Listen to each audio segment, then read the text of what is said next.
লক্ষ্মী পুজো মানেই সবার প্রথমে যেটা মনে আসে সেটা হচ্ছে নারকেলের নাড়ু।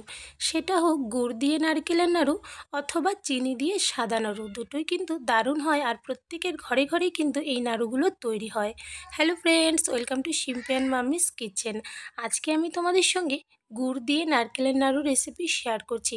প্রত্যেকেই এই রেসিপিগুলো বানিয়ে থাকে, তবে আমি কিভাবে এই নাড়ুগুলো ঘরে বানিয়ে নিই সেই রেসিপিটাই আজকে আমি তোমাদের সঙ্গে শেয়ার করব। তাহলে চলো রেসিপিটা দেখে নেওয়া যাক।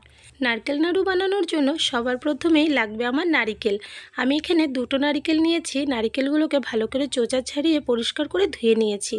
এবার দুটো নারিকেলকে ফাটিয়ে এর জলটা বের করে নিলাম। এদিকে দুটো নারিকেলে দেখো রেডি হয়ে গেছে। এবার নারিকেলগুলো কুড়িয়ে নিতে হবে। এরকম একটা কুড়ানি বটি দিয়ে আমি কিন্তু নারিকেলগুলো কুড়িয়ে নিচ্ছি। তবে এই বটিগুলো যদি কারো ঘরে না থাকে তবে তোমরা এই নারিকেলটাকে উঠিয়ে ছোট ছোট টুকরো করে মিক্সিতে দিয়ে দিতে পারো। সেটা দিয়েও কিন্তু নারিকেলের নাড়ুটা বেশ ভালো হয়। এদিকে দেখো কথা বলতে বলতে নারিকেল কোরানো হয়ে গেছে। এবার আমি যেহেতু গুড় দিয়ে নারকেল নাড়ু তৈরি করব, তাই একটা কড়াইয়ের মধ্যে খুবই অল্প পরিমাণ দিয়েছি জল। জলটা একটু গরম হওয়ার পর ওর মধ্যে আমি 1.5 কাপ গুড় দিয়েছি। আর 1.5 কাপ মানে এখানে প্রায় 300 গ্রামের মতো গুড় আছে দুটো নারিকেলের জন্য। এবার এই গুড়টাকে খুব ভালো করে নেড়ে চেড়ে আমি কিন্তু গলিয়ে নেব। তবে তোমরা চাইলে জল ছাড়াও কিন্তু একদম লো আঁচে গুড়টাকে দিয়েও গলিয়ে নিতে পারো। সেক্ষেত্রে অনেক সময় লেগে যাওয়ার চান্স থাকে, তাই এখানে আমি সামান্য একটু জল দিয়ে গুড়টা গলিয়ে নিলাম। আর গুড়ের মধ্যে বেশ কিন্তু বালু থাকে, তাই গুড়টাকে জাল করার পর গ্যাসটা বন্ধ করে দিয়েছি। এবার একটা ছাঁকনি নিয়েছি একটা বাটির উপরে, তার উপরে একটা দিয়েছি কাপড়। এই কাপড়ের উপর থেকে আমি কিন্তু গুড়ের রসটা দিয়ে দিলাম। দিয়ে এটাকে কিন্তু ভালো করে আমি ছেঁকে নেব। দেখো এভাবে করে ধরলেই কিন্তু খুব সুন্দরভাবে রসটা নিচে পড়ে যাবে। এভাবে করে ছেঁকে নিলে এর মধ্যে যে বালিগুলো থাকে সেগুলো কিন্তু বের হয়ে যাবে।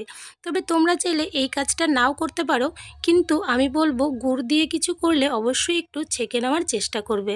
এখানে দেখো কতটা নোংরা বের হয়েছে গুড়টার থেকে। দেখো কালো কালো কিন্তু অনেকগুলো বালি এবং নোংরা বের হয়েছে, তাই অবশ্যই ছেঁকে নেওয়ার চেষ্টা করবে। এবার এদিকে আবারও একটা কড়াই বসিয়ে নিয়েছি। এর মধ্যে আমি গুড়ের শিরাটা কিন্তু পুরোটাই নিয়ে নিলাম। এবার এই শিরাটা আমি আঁচে বসিয়েছি এবং একদম লো আঁচে কিন্তু রেখেছি। এর মধ্যে আমি নারিকেল কুড়ানো পুরোটাই কিন্তু দিয়ে দিচ্ছি। পুরোটা দিয়ে এবার ভালো করে নেড়েচেড়ে মিশিয়ে নিচ্ছি। আর এই কাজটা করার সময় অবশ্যই কিন্তু গ্যাসের আঁচ একদম লোতে রাখবে। নারিকেল নাড়ু বানানোর সময় সবথেকে ইম্পর্টেন্ট কিন্তু এটাই যে গ্যাসের আঁচটা একদম লোতে রেখে অনবরত নেড়ে নেড়ে কিন্তু এটাকে করে নিতে হবে। এদিকে দেখো বেশ কিছুক্ষণ নেড়ে নেওয়ার পর গুড়টা কিন্তু খুব সুন্দরভাবে মিশে গিয়েছে। এখানে প্রায় 3 মিনিটের মতন হয়েছে। নারিকেলটা দেখো এখন কিন্তু বেশ অনেকটাই আঠালো হতে শুরু হয়ে গেছে। এদিকে দেখো প্রায় আমার এখানে 5 মিনিটের মতন হয়ে গেছে। আর অনবরত এটাকে কিন্তু লো আঁচে আমি নেড়ে যাচ্ছি। আর এখন কিন্তু এই নারকেলটা পাক দেওয়া হয়ে গেছে।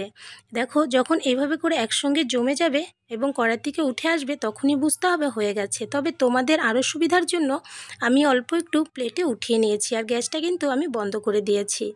এবার একটু ঠান্ডা হওয়ার পর হাতে নিয়ে এভাবে করে গোল করে দেখাচ্ছি। দেখো খুব সুন্দরভাবে কিন্তু গোল শেপ তৈরি হয়ে গেছে। তার মানে নারিকেলটা একদম রেডি। এবার এদিকে আমি নারিকেলের মিশ্রণটা নামিয়ে নিয়েছি। হাতে সামান্য একটু তেল লাগিয়ে নিলাম। প্রথমে একবার অল্প একটু তেল লাগিয়ে নিলেই হয়ে যাবে, তারপরে কিন্তু আর লাগানোর দরকার পড়বে না। এই নারিকেলের যে তেল বেরোবে সেটাতেই কিন্তু খুব সুন্দরভাবে হয়ে যাবে। প্রথমে আমি অল্প একটু হাতে নিয়ে ভালো করে চেপে চেপে একটু গোল করে নিয়ে তারপরে দু হাতের তালু দিয়ে এভাবে করে গোল করে নিলাম।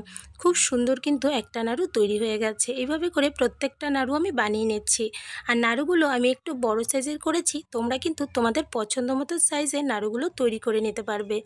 আর আমার এই গুড় নারকেল নাড়ুর রেসিপিটা তোমাদের কাছে কেমন লাগলো অবশ্যই কিন্তু কমেন্টস করে জানিও। ভালো লাগলে লাইক করো, শেয়ার করো বন্ধুবান্ধবদের সঙ্গে। আর আমার এই চ্যানেলে যদি নতুন হয়ে থাকো তাহলে চ্যানেলটাকে প্লিজ সাবস্ক্রাইব করে নিও। সাবস্ক্রাইব করে নিয়ে পাশে থাকা বেল আইকনে অল বাটনসে প্রেস করে দেবে, তাহলে এই চ্যানেলে আপলোড করা যে কোনো নতুন ভিডিওর নোটিফিকেশন সবার প্রথমে পেয়ে যাবে।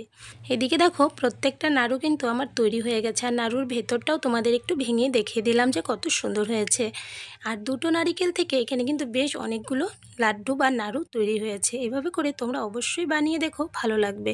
আর এইরকমই আরও একটা নতুন রেসিপি নিয়ে আবারও দেখা হবে। তাহলে আজকের জন্য বাই বাই।